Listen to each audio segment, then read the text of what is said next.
अभी आपके पास जो सबसे ज्यादा दिक्कत है वो है लॉन्ग क्वेश्चन आंसर याद करने का।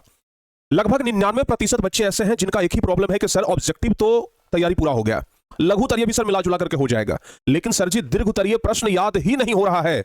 सबसे ज्यादा दिक्कत दीर्घ उत्तरीय प्रश्न में हो रहा है। सर कुछ ऐसा उपाय बताइए जिससे कि दीर्घ उत्तरीय प्रश्न आसानी के साथ याद हो जाए। अच्छा, सिर्फ यही प्रॉब्लम नहीं है, इसके अलावा आपके पास और क्या प्रॉब्लम है? आपके पास प्रॉब्लम है कि सर जो पढ़ लेते हैं, जो क्वेश्चन याद भी कर लेते हैं, वो भी याद नहीं रहता है। उसके बाद क्या प्रॉब्लम है कि बार बार रिवाइज करना पड़ता है। सर एक बार पढ़ते हैं, बार बार रिवाइज करते हैं, लेकिन फिर भी भूल जाते हैं। अच्छा, उसके बाद आपका अगला प्रॉब्लम है कि सर समय बहुत कम बच गया है, अब कम समय में ज्यादा तैयारी करना है, सर डर लग रहा है, क्या करें, कुछ उपाय बताइए। तो बाबू कुल मिलाकर के आपके पास अभी समस्याओं का भंडार है जो कुल मिलाकर के लॉन्ग आंसर क्वेश्चन पे आकर के रुका हुआ है। यानी कि सब कुछ तो हो गया, ऑब्जेक्टिव का आप पूरा कर लिए, लघु उत्तरीय हो गया है, या फिर अगर लघु उत्तरीय नहीं हुआ है तो वहां पे अटक रहे हैं, दीर्घ उत्तरीय में तो पूरी तरीके से अटके हुए हैं, फंस गए हैं, क्या करें, इसका कारण क्या है, उपाय बताइए सर जी। बहुत सारे बच्चे ये हमसे पूछते हैं। देखिए बाबू, जब हम 10वीं क्लास का एग्जाम दे रहे थे, अपने ऊपर आपको बताते हैं, जब अपना एकदम रियल एग्जांपल आपको देते हैं, जब हम 10वीं क्लास का एग्जाम दे रहे थे तो सेम टू सेम प्रॉब्लम हमारे साथ भी होता था। लेकिन उस समय हमारे साथ ये दिक्कत था कि जैसे हम आपके बड़े भाई होकर के अभी हम आपको समझा रहे हैं, हमें उस समय समझाने वाला कोई नहीं था।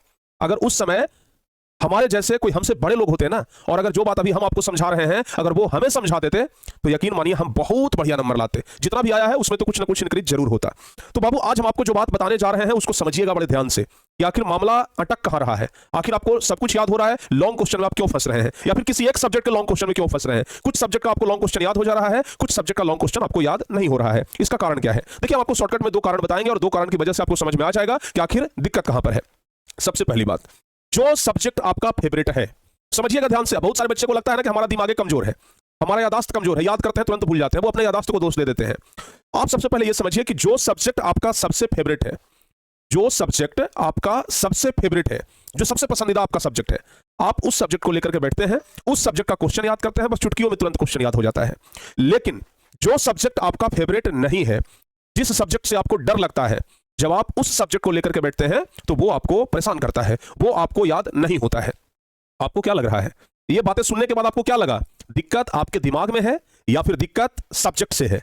बाबू जब आपके दिमाग में दिक्कत होता तो फिर वो भी याद नहीं होता जो आपका फेवरेट है, लेकिन वो तो याद हो जा रहा है। याद कौन नहीं हो रहा है?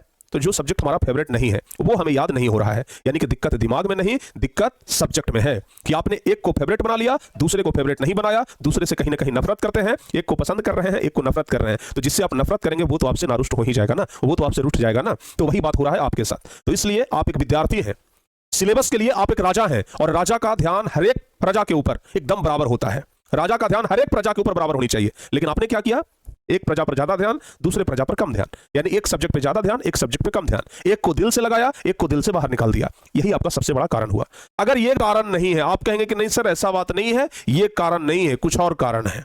दूसरा कारण क्या हो सकता है हम आपको बताते हैं। आपको एक छोटा सा एग्जाम्पल देते हैं। आप बाजार में जाते हैं कपड़ा खरीदने के लिए, कभी मॉल में गए हैं कपड़ा खरीदने के लिए, या फिर दुकान में आप लोग कपड़ा खरीदने के लिए जाते होंगे। जैसे ही मॉल में घुसते हैं, इतने सारा कपड़ा देख करके आपका दिमाग कंफ्यूज हो जाता है। भाई ये भी पसंद आ रहा है, ये भी पसंद आ रहा है, ये भी पसंद आ रहा है, कौन सा खरीदें?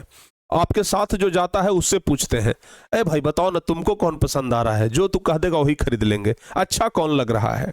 यानी कि जैसे ही आपके पास मल्टीपल चीज आता है, एक से अधिक चीज जैसे ही आपके पास आता है, आप चॉइस नहीं कर पाते हैं, आप चुन नहीं पाते हैं कि कौन चुने और किसको निग्लेक्ट करें। यानी कि कौन हमारे लिए है और कौन हमारे लिए नहीं है, ये आपको चुनने में असमर्थता होती है। तो कहीं ना कहीं बाबू ये भी एक कारण हो सकता है। ये तो बस एक एग्जाम्पल है, ये भी एक कारण हो सकता है कि आप विषय का चुनाव अच्छे से नहीं कर पा रहे हैं। ठीक है ना, आप विषय का चुनाव भी नहीं कर पा रहे हैं कि कौन सा विषय हमें अभी पढ़ना है, कौन सा विषय हमें बाद में पढ़ना है, कौन से विषय पे ज्यादा ध्यान देनी है, कौन से विषय पे कम ध्यान देनी है, कौन सा चैप्टर हमें पढ़ना है, कौन सा चैप्टर छोड़ना है। तो ये भी एक बड़ा कारण हो सकता है। आप यहां पे जाकर के कंफ्यूज हो रहे हैं ना, उसी प्रकार से आप सब्जेक्ट के बीच में कंफ्यूज हो जाते हैं। तो कुल मिलाकर के हमें लगता है कि यही कारण है। 2 कारण में से कोई एक कारण तो जरूर होगा।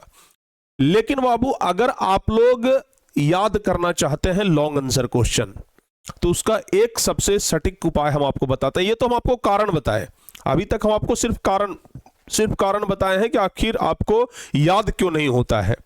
लेकिन हमने लिखा है कि 1 मिनट में लॉन्ग क्वेश्चन आंसर कैसे याद करें। तो सबसे पहली बात तो ये कि आप जिस विषय से नफरत करते हैं उससे नफरत करना छोड़िए। जिस चीज को आप मन में बिठा लिए हैं कि ये बहुत हार्ड विषय है, पहले वो तो मन से आप निकालिए, ठीक है ना, पहले वो आप मन से निकालिए।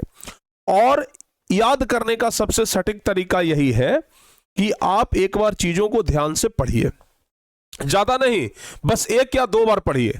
आपको हम बता रहे हैं ना, सिर्फ 1 या 2 बार क्वेश्चन को पढ़िए। कोई भी क्वेश्चन आप याद करना चाह रहे हैं ना, 1 या 2 बार बस पढ़िए, सिर्फ 1 या 2 बार पढ़िए।